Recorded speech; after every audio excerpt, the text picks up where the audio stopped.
C'est parti pour à vous la parole. Je ne sais pas si Seb est encore avec nous au téléphone. S'il veut continuer à échanger, non, je crois que Seb est parti. Très bien, mais on va prendre le premier appel ce matin. Et c'est Frankie Foot, tiens, super, Frankie Foot qui a également sa chaîne YouTube qui décrypte un petit peu l'actu de l'OM et Seb est encore avec nous, donc il pourra échanger également avec Francky. Est-ce que tu m'entends, Francky?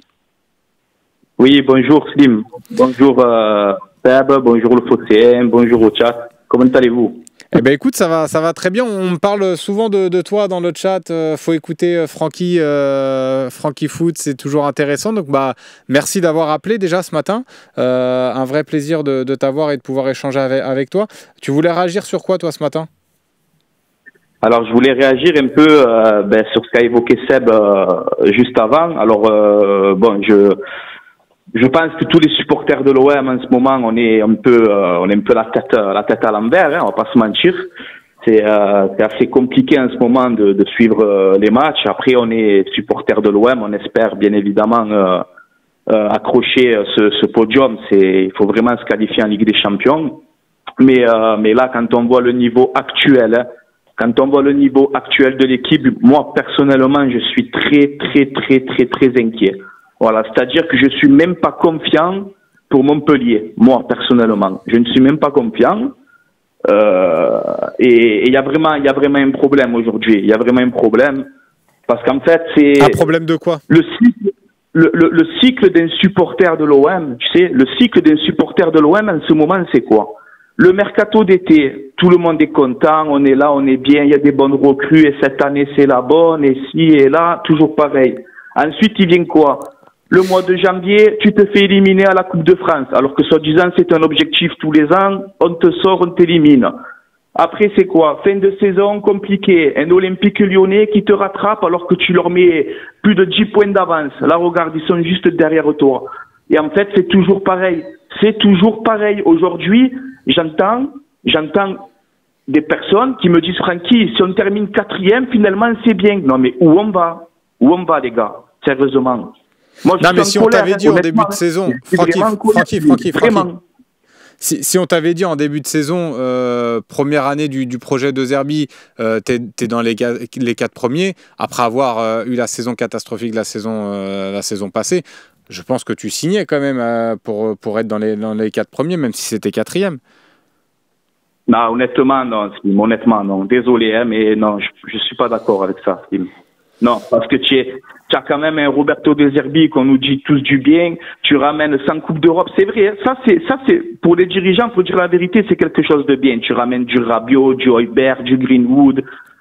Ok, tu fais quand même un bon mercato malgré que tu n'as pas la Coupe d'Europe. Mais si aujourd'hui, le projet de l'Olympique de Marseille, on se contente d'une 4e place, moi je peux pas, Slim, j'arrive pas. Mais non, mais Francky, c'est pas te contenter. Mais aujourd'hui, si tu termines 4e, tu peux aussi te dire, voilà, c'est la première année de ce projet-là. La saison prochaine, on va continuer, on va essayer de se qualifier. Il y aura le barrage à jouer, donc c'est pas forcément fait, mais il y aura le barrage à jouer. Tu vas aussi tirer les conclusions de ce qui n'a pas marché. Ça fait partie aussi peut-être de l'apprentissage dans un projet. Là, c'est sûr que ça demande de voir un peu plus loin, de prendre un peu de recul. Évidemment, si tu me demandes en tant que supporter, j'ai envie de voir des titres et de voir l'OM remporter. Mais là, tu vois, on t'a présenté un projet en début de saison, projet de 3 ans avec un coach, Roberto De Zerbi. Si aujourd'hui, moi, c'est mon avis, parce que cet avis-là, je le tenais avant même que De Zerbi signe. Et j'étais même allé plus loin en disant, moi, si même on termine 5e, je veux pas qu'à la fin de saison, on se dise, Roberto De Zerbi, il dégage. Non, si on fait confiance à ce coach-là, eh ben, on lui fait confiance jusqu'au bout. Et tant pis, au bout de 3 ans, on tirera les conclusions. Moi, je suis pas contre, honnêtement, hein, moi, je suis pas contre la démission de De Zerbi. Hein. Moi, au contraire, je le soutiens, j'ai envie qu'il reste, parce que changer de coach tous les 5 minutes, à un moment donné, ça suffit. Hein. On est d'accord sur ça. On va pas changer de coach tout le temps, c'est pas une solution. Déjà qu'on change de joueurs tous les 6 mois. Si en plus maintenant on continue à changer de coach parce que De Zerbi finit 4e, non. Le problème, Slim, c'est quoi? C'est que le mercato d'hiver, il fallait te renforcer défensivement et tu l'as pas fait. Tu l'as pas fait. Tu prends des mecs, encore une fois, hein, tu prends des mecs, des brassiers, des connais, des waïs, tu gardes 6 mois, ils s'en vont. Mais est-ce que ce n'est pas normal? Comment tu veux construire quelque chose dans la durée en faisant comme ça? C'est pas possible. À un moment donné, les supporters, ils en peuvent plus. On n'en peut plus. Le problème, Francky, j'entends ce que tu dis et tu as parfaitement raison. Mais ce qu'il faut comprendre, je pense, hein, ce qu'il faut que tout le monde comprenne, c'est qu'à un moment donné, Francky, l'Olympique de Marseille, c'est pas Monaco. L'Olympique de Marseille, c'est pas Lyon. L'Olympique de Marseille, c'est pas Lens. Je vais pas faire tous les clubs de France. L'Olympique de Marseille, il y a une pression où tu vois que Mbrassier, il était bon à Brest. Mbrassier, aujourd'hui, il est redevenu bon à Rennes. Mais à l'OM, avec cette ferveur, avec ce public, avec ce stade, il n'y est pas arrivé. Et moi, j'ai discuté beaucoup avec d'anciens joueurs professionnels qui ont évolué avec ce maillot blanc sur les épaules. Et il y en a qui te disent, moi, ça me transcendait, un Didier Drogba, par exemple. Mais il y en a d'autres, ça les anesthésie complètement. Donc, dans ce cas-là, quand tu es entraîneur de l'Olympique de Marseille, quand tu es président, quand tu es directeur sportif, tu te dis, Brassier, ça a l'air d'être un vaillant, Brassier, ça a l'air d'être un bon mec, il va supporter cette pression, tu discutes avec lui, le mec te dit, oui, moi, la pression, je crains pas, tatati, tatata, tu le prends. Il met pas une pièce devant l'autre et tout le monde a vu que c'est une histoire de mental. C'est une histoire qui n'a pas supporté la pression. Tu peux le garder 10 ans, Francky. Il ne s'adaptera pas plus.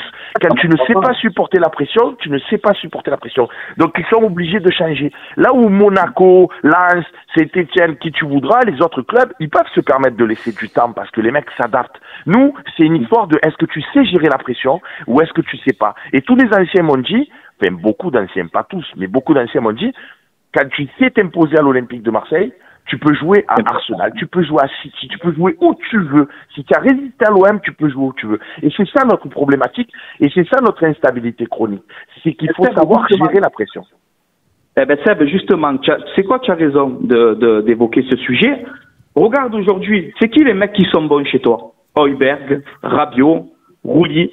C'est des mecs, voilà, un Rabiot qui a été un taulier à la Juve, un Højbjerg qui a été un taulier à Tottenham, un Roulier, bon, ça encore ça va, il a joué à Montpellier, à l'Ajax, c'était pas trop ça, mais à l'époque, pareil, quand tu prends Alexis Sanchez, tu vois, c'est des mecs comme ça. Pourquoi eux, quand ils signent la pression, ils la supportent? Parce qu'ils ont joué dans les grands clubs, ils savent c'est quoi. Alors pourquoi toi aujourd'hui, tu vas t'embêter le cerveau à aller prendre des mecs comme ça? Base-toi sur ce que tu as construit, sur ce que tu as fait. À l'OM, il faut des leaders, il faut des internationaux, il faut des tauliers, il faut des mecs, justement, comme tu dis, capables de supporter cette pression, parce qu'elle est énorme, et ça, tu as raison. Jouer à l'OM, c'est très difficile. Je suis entièrement d'accord avec toi. Mais justement, tu vois que les Højbjerg, les Rabiot, ça marche. Eh bien, continue sur cette gamme-là. Continue sur des mecs comme ça. Tu vois? Là, tu prends des joueurs que tu te rends compte, on a quasiment plus de 200 mouvements de transfert en 4 ans. C'est pas possible comme ça. C'est pas possible, parce que Francky, tu as raison. Si tu étais, mais tu as raison, et je te rejoins, et on peut tous que partager ton analyse. Mais si on était le Qatar, si on était, je sais pas quel club, le Real avec des moyens illimités parce que tu leur effaces leur dette chaque année. Moi aussi, je te prends que des capitaines. Après, ou que des leaders, comme tu dis, qui ont du charisme et qui savent supporter la pression. Après, avec les finances du club, tu es obligé de faire ce qu'on appelle des paris. Donc, le pari, c'est quoi? C'est que tu te dis, Quentin Merlin, moi aussi, si je prends Hakimi, je sais qu'a priori, il va supporter la pression du stade Vélodrome, qu'il a l'air d'être bien staffé dans sa tête et qu'il va être très bon. On prend pas trop de risques tout un chacun si on prend Hakimi. Il faut juste pouvoir payer son salaire. Donc, à un moment donné, tu peux pas te payer que des Rabiot et des Højbjerg, sinon tu aurais 11 joueurs des Alexis Sanchez, tu aurais 11 joueurs monstrueux. Donc, tu es obligé de faire des paris. Dans les paris, tu te dis, tiens, je vais prendre un Quentin Merlin. Je parle de lui, je pourrais en parler d'autres, hein, bien évidemment, hein, Francky. Prends Quentin Merlin. Allez, c'est pas de la trempe de Rabiot, c'est pas de la trempe de Højbjerg, mais ça joue en équipe de France Espoir, ça a l'air d'avoir du cœur, ça a l'air d'être vaillant. Tu le fais jouer au début, le mec, il a l'air de supporter la pression. On parle de lui comme de l'homme clé de l'Olympique de Marseille en début de saison sous De Zerbi. Et puis d'un coup, parce que blessure physique, parce que contre-performance, le mec, il met plus un pied devant l'autre. Francky, comment, quand tu es dirigeant ou entraîneur, tu veux gérer ce genre de situation? Tu subis. c'est compliqué. C'est compliqué quand on voit les choses comme ça. Après, il y a des bons profils, tu vois. Il y a des bons profils. Quand t'es Merlin, quand tu regardes sa fiche, si tu veux, c'est un bon profil. International Esport, il n'y a pas de problème. Mais aujourd'hui, quand on me dit, par exemple, que Quentin Merlin, c'est l'homme clé du système de Zerbi, non, mais s'il vous plaît, c'est pas possible. Je peux pas entendre ça. Non, mais après ce terme-là, les gars, ce terme-là, c'était surtout par rapport à l'animation de l'OM, où il avait un rôle important dans l'animation et dans les relances du ballon, c'était passe et dans les relances de balles. C'est pas se dire que Quentin Merlin, c'est le joueur qui va transformer l'Olympique de Marseille. C'est parce qu'en phase de préparation. Donc c'était plus ce terme-là, mais on n'a jamais pensé que Merlin, ça allait être le facteur X, celui qui allait te faire remporter les matchs. Bon, je pense que... Regarde Francky, un exemple criant pour moi, c'est un exemple criant. Tu prends Eliman Ndiaye, le mec qui joue en Championships, ça a l'OM dans le cœur, ça a l'OM dans la peau, ça connaît le stade Vélodrome, ça a été supporter, ça connaît parfaitement l'ambiance, ça veut venir chez toi à tout prix. Tu es dirigeant, tu te dis ouais, ça va tout casser. Le mec, il a été nul. Bon, il a fait 1 ou 2 bons matchs, mais sinon, il a été mauvais, mais mauvais. Là, il est reparti en Angleterre. Franchement, s'il faut, c'est le meilleur de son équipe. C'est trop dur, Francky. C'est trop dur. Des fois, c'est trop dur. Les joueurs, c'est trop dur. Voilà, les mecs, ils se liquéfient sous la pression et tu as beau leur dire, mais vas-y, fais-toi plaisir, joue et tout. Tu peux pas lutter. Luis Enrique, franchement, moi, j'ai toujours dit sur ce plateau, sur ces antennes, je crois dans ce joueur. Beaucoup lui tombaient dessus. Moi, je disais, je crois en ce joueur. Ah, j'ai fanfaronné quand il a eu sa belle période où il marquait des buts, il défendait, courait, il faisait le piston à la place. Aujourd'hui, il est nul. Comment tu veux faire? Comment tu expliques, toi, Francky, tiens, ça m'intéresse d'avoir ton avis, comment tu expliques que les joueurs en qui De Zerbi a mis sa confiance, même Luis Enrique, il a dit, ouais, De Zerbi, c'est mon père et blablabla. Le mec, il est devenu super fort, il statait, il était bon. Aujourd'hui, il est nul. Tous les clubs le veulent, Arsenal, le Bayern, l'Inter, tout le monde le veut, mais il est nul, ce mec-là. Il a 0 mental. Comment tu l'expliques, toi? Ça m'intéresse d'avoir ton avis. Vas-y, Francky, attends, juste je te coupe, Francky. Tu peux répondre à la question de Seb. Après, on va couper parce qu'on a un auditeur là qui nous attend depuis 5 minutes. Donc, vas-y, tu peux répondre à Seb. Vas-y, mon Francky. Ouais, écoute, moi, pour Luis Enrique, déjà, je suis très content du début de saison qu'il a fait. Il nous a tous un petit peu surpris, hein, c'est clair. On ne pensait pas avoir un Luis Enrique à ce niveau. Surtout un poste qui n'est pas le sien, hein, piston droit. Donc il a surperformé pour moi, voilà, il a montré de belles choses, il a eu des qualités, tout ce que tu veux, mais aujourd'hui il est un peu à l'image de l'équipe, voilà, il entre dedans et je pense que peut-être qu'il a la tête aussi à un futur transfert, tu vois, peut-être qu'il a plus la tête concentrée sur l'Olympique de Marseille. Donc voilà, moi c'est pour ça, des mecs comme ça, merci pour ce que tu as fait, mais au mercato, merci, au revoir, quoi, direct. Et j'ai plus le temps. On n'a plus le temps de perdre du temps. Voilà, ça fait 20 ans qu'on perd du temps. Maintenant, ça suffit avec ces joueurs comme ça. Le mec, il faut qu'il soit bon toute la saison. Il faut qu'il soit bon toute la saison. Il n'y a pas que lui, hein. Il n'y a pas que lui, hein. C'est facile de tomber sur lui. Il n'y a pas que lui, hein. Mais voilà, t'as un effectif quand même aujourd'hui de qualité. On peut accrocher ce podium tranquille et on est là à se poser des questions. Comment battre Montpellier? Montpellier, c'est 10 défaites d'affilée, les gars. On va galérer à battre Montpellier. Je vais m'arracher le peu de cheveux qui me reste. Eh ben on verra, Francky, on verra samedi déjà comment ça va se passer. On sait pas, ça se trouve tu vas gagner Montpellier tranquillement. On verra ça. Mais tu n'hésites pas à rappeler d'ailleurs lundi pour qu'on se débriefe le match contre Montpellier. En tout cas, merci beaucoup d'être venu dans l'émission. Merci pour ton échange avec Seb. Merci mon Francky. On va passer à l'auditeur suivant. On a pas mal débordé là ce matin dans l'émission, mais ça fait plaisir aussi. C'est comme ça qu'on les aime, ces émissions de débat. N'hésite pas à me dire, Marine, quand on a l'auditeur suivant qui est en ligne. C'est vrai que c'était un bel échange entre Francky et Seb. Non, mais Ladgar, tu dis surtout pas de critique sur les compos de De Zerbi, les gars. On en a parlé quand même des compos. On a critiqué De Zerbi. Je crois que c'est Daniel qui est en ligne avec nous. Est-ce que c'est mon Dany? Est-ce que c'est OM13? Eh oui, c'est lui. Salut Daniel, comment tu vas?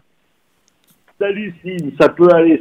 Bon, toujours en colère, hein, je te cache pas, pour le dernier match. J'imagine. Se passe actuellement, etc. Mais ça va, le moral est là. Et puis je dirais avec beaucoup de modestie que j'appelle tous les collègues supporters à la plus grande solidarité et à faire corps pour les 4 derniers matchs qui nous restent. Au moins ça qui peut nous donner un allant supplémentaire, et notamment pour le prochain match au Vélodrome.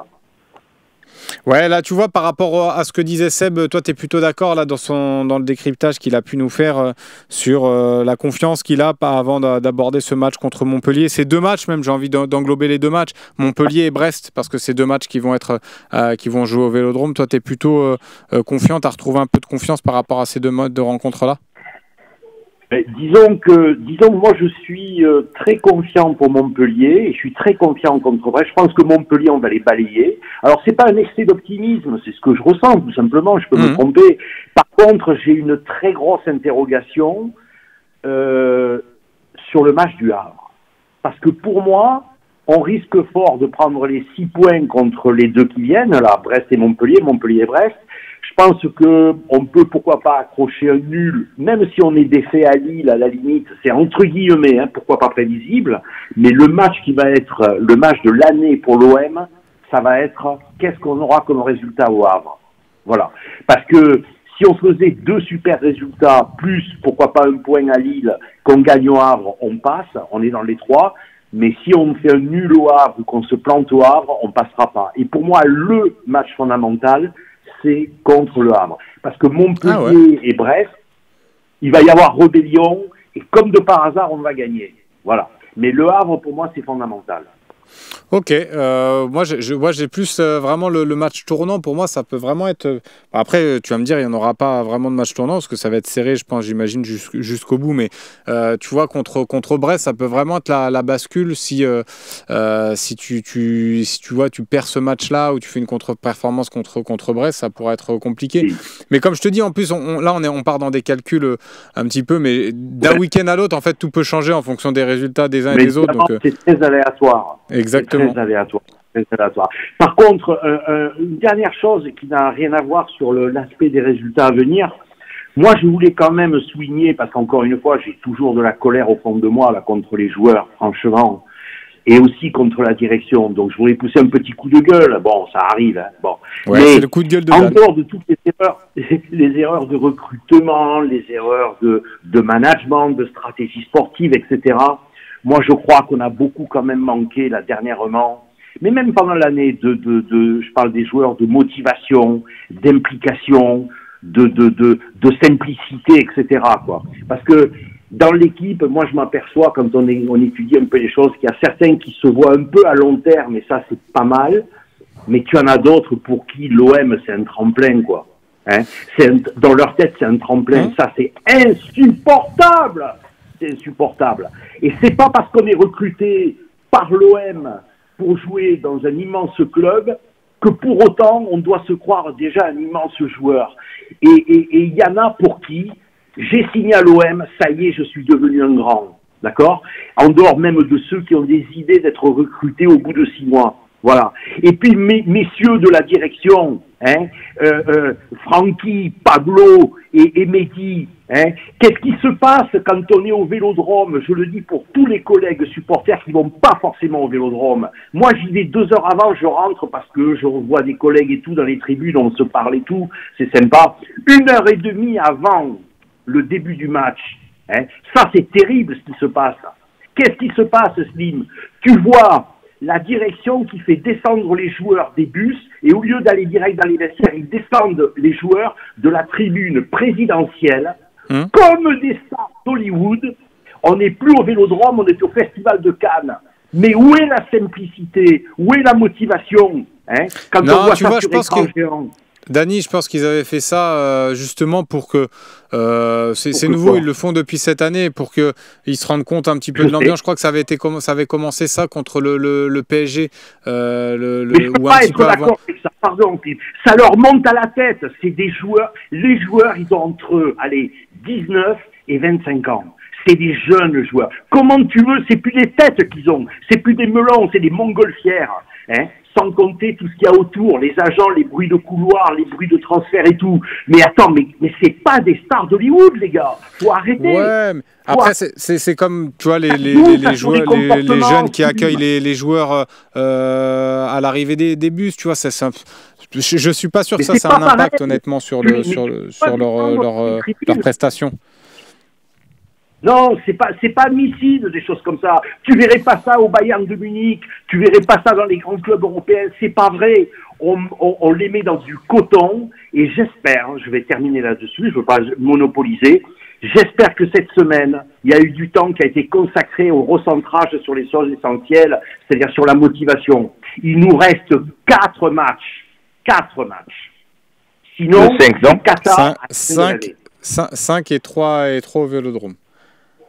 Oui, enfin 5, pardon, et 3 au Vélodrome. C'est que toi, tu oublies le match de Montpellier, pour toi, il est déjà gagné. Là, on n'a pas le droit à la moindre erreur. Pas le droit à la moindre erreur. Moi, ça me rend fou de voir ces gars, comment ils sont mis dans du coton. Voilà.